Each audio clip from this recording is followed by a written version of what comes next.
Presidente Ruffato, parliamo di regionali 2015, parliamo anche di svecchiamento della politica. È fattibile, è possibile nel nostro Paese?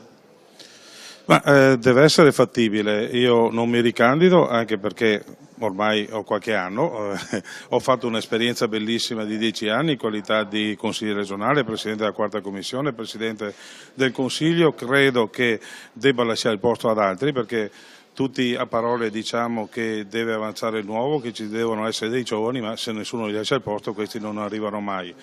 Lo faccio anche perché sono convinto che la politica non deve essere un mestiere, non deve mai diventare un mestiere né un lavoro, deve essere una parentesi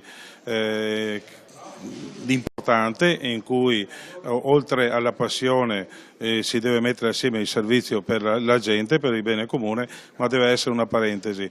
Ecco, io faccio un passo indietro, ma questo non vuol dire che ci sia un disimpegno nella politica, anzi sono qui per dare una mano a Tosi, a dare una mano a tutta l'area del centrodestra per costruire un partito, un'aggregazione importante per contrastare la sinistra di Renzi e per contrastare la destra di Salvini.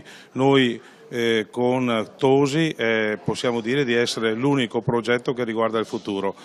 È un progetto che per il momento il Veneto, per il quale il Veneto in questo momento sta facendo da laboratorio, ma sicuramente crescerà a livello nazionale perché è l'unico progetto vero per la costruzione del Partito dei Moderati.